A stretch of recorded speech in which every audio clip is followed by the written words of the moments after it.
Guts by Scott Gressitt.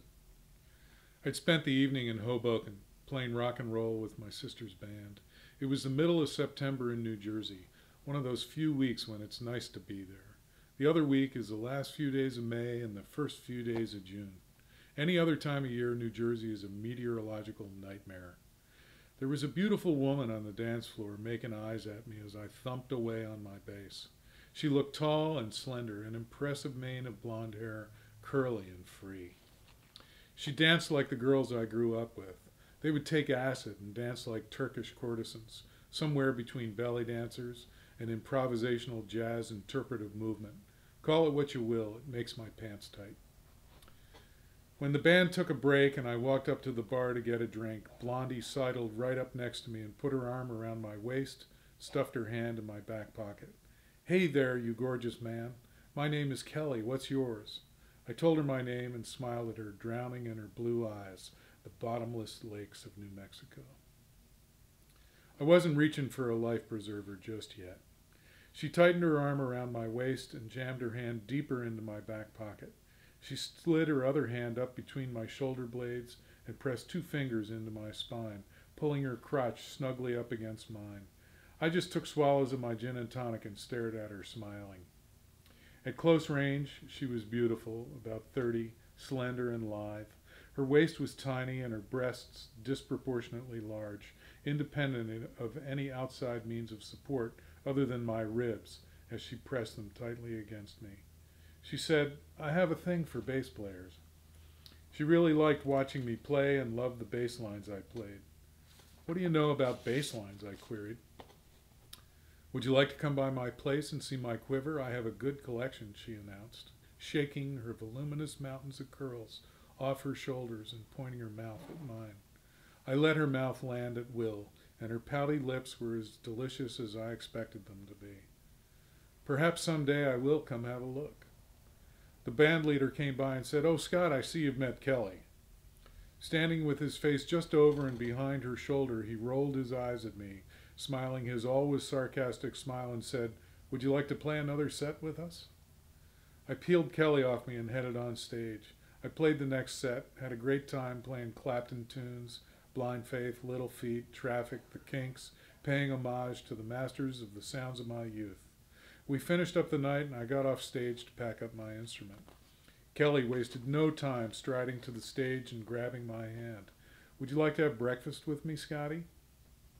"Kelly, though I'm hungry and infatuated with you, I'm going home. I'm married and I have a very sick wife. Somewhere. We're not living together right now because of her trouble with drugs and alcohol. I believe she's being unfaithful to me. Nonetheless, I am emotionally and legally unavailable. As attractive as I find you, I'm going to say no." I climbed into my dark German executive shuttlecraft and headed back up the slopes to the hills of northwestern New Jersey. I was tired, and I needed to get up in about 2 hours to turn around and head back into Manhattan to go to work in the windy canyons of the city. It would have been very practical to spend the night with Kelly, roll out of bed, and be a mile from my project. I peered into the oncoming woods along either side of the highway, watching for deer and state police, both laying in wait.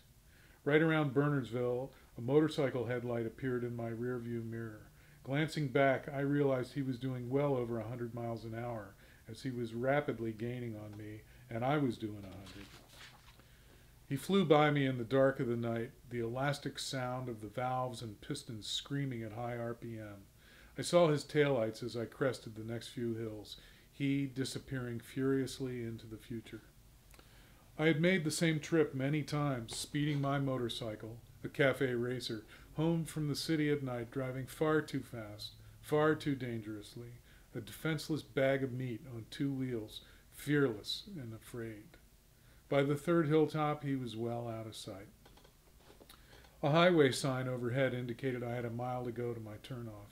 As I topped the next rise, I was surprised by a deer with broken forelegs stumbling along the side of the highway, flailing hysterically, blood and guts dangling from its belly, torn asunder.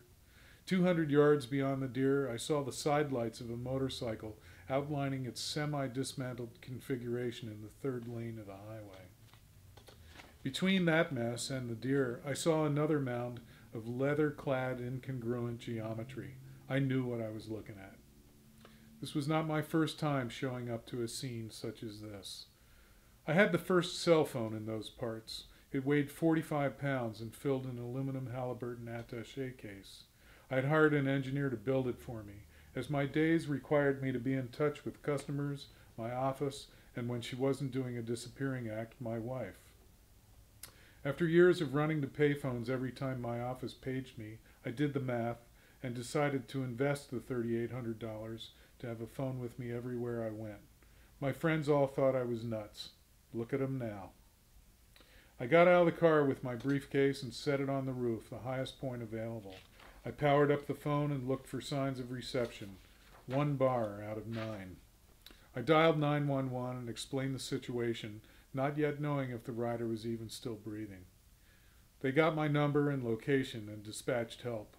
I walked over to the body, my headlights illuminating the gravity and gruesomeness of the scene.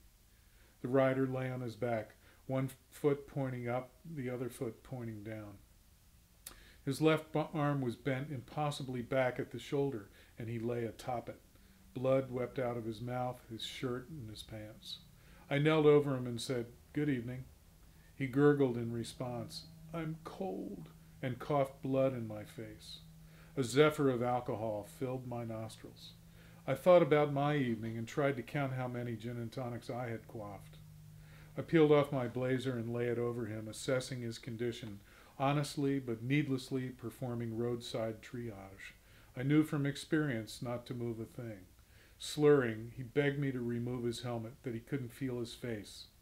"I'm going to leave your helmet on till some pros get here, okay?" "I can't feel my face." "I know what you mean," I replied. "I'm fucking freezing," he wailed. "Hang on," I said, and stepped around the car to the trunk and pulled out my sea bag. The flashing red of my hazard lights made an interesting impression on the nearby woods and on my psyche. I shivered. For a moment, I wished I had stayed in Hoboken with Blondie. We'd no doubt be up to our ankles in it by now. I went back and kneeled beside my new friend. I pulled my fallies out of my sea bag and gently covered his body with them and a space blanket from my emergency kit. With his one good hand, he reached over and grabbed my hand, squeezing as best he could. "I'm so cold," he slurred again and hacked up more blood and goo. "I can hear the siren of the ambulance. Help is on its way," I lied. "Don't leave me." "My friend, I'm here till we get you taken care of. I will not leave you." He gripped my hand even tighter and sobbed, gurgling and gasping. Then his hand completely relaxed. The gurgling stopped, but his wide-open eyes continued staring at the stars. I heard the sound of a siren, distant and useless, echoing over the hills.